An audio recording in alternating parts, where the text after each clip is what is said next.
Gospel reflections for the fourth Sunday of Easter, year B. The Gospel text is from John chapter 10 verses 11 to 18. The main focus of this Gospel reading is this: the risen Christ is our good shepherd who knows us intimately, takes care of us, protects us, and lays down his life willingly out of love for us, in contrast to the hired man who abandons the sheep when they are attacked by the wild animals. In brief, the main theme is care, protection, and self-sacrifice of Jesus, our good shepherd. Care, protection, and self-sacrifice of our good shepherd. Today's gospel text, given in the context of Easter season, poses this question for us: who is risen Christ for us, and what does he do for us? The text tells us that the risen Christ is our good shepherd, and as a shepherd he does 4 things for us. He knows us intimately, he takes care of us lovingly, he protects and saves us from all evil, and even today he lays down or sacrifices his life for us in the Eucharist. Today's gospel passage has its background in the Old Testament, in which the leaders of Israel, especially the kings, are called shepherds.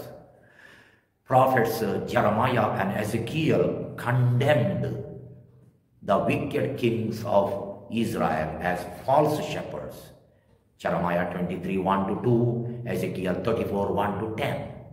In contrast to those greedy leaders of Israel, Ezekiel portrays God as an ideal and noble shepherd who genuinely cares for his sheep, that is Israel.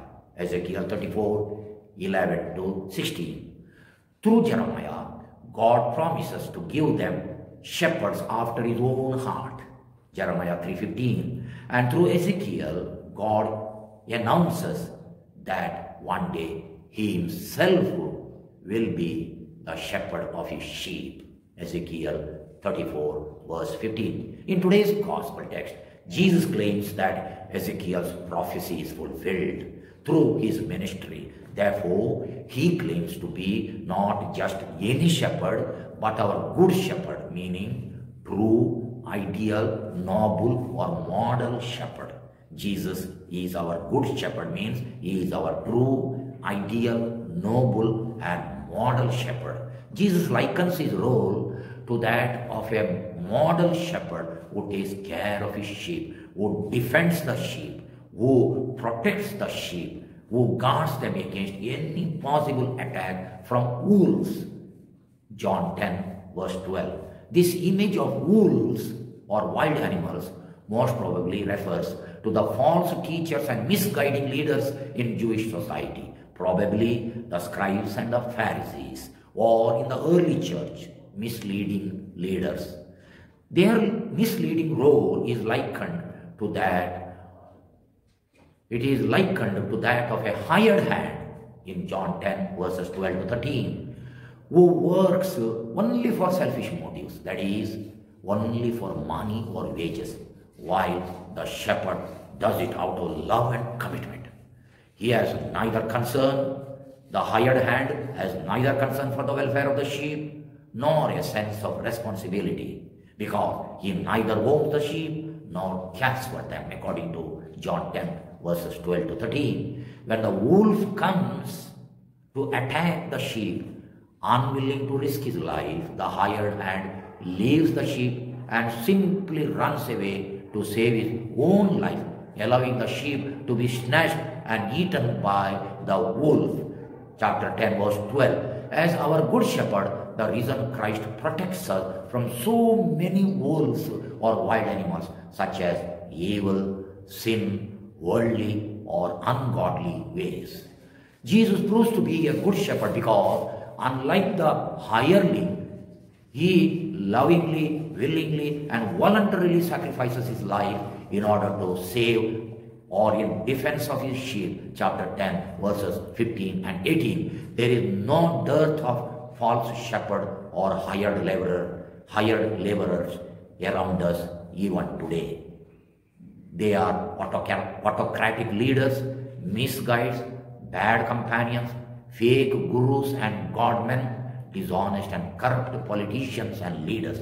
They may sometimes promise the moon, but heart of hearts, they seek their own power, their own material benefits, their own rights, perks, security and prosperity, and are least bothered whether the sheep enjoy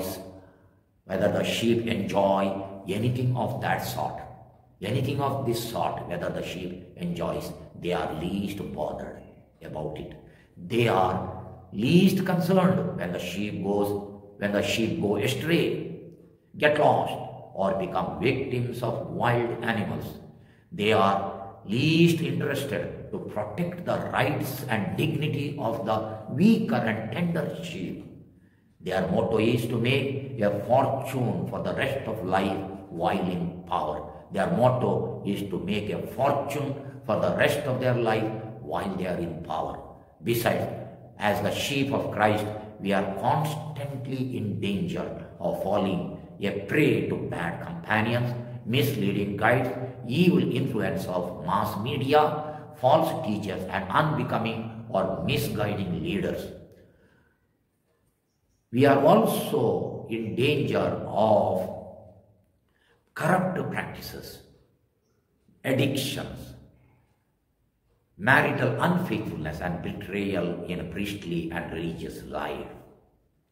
We are always in danger of being attacked by these wild animals. The risen Lord is ready to protect us from these wild animals, evil powers, if we listen to his voice, because he says, my sheep listen to my voice. If we listen to his voice and submit ourselves to his care, he cares for us by protecting us and nourishing us through the Eucharist.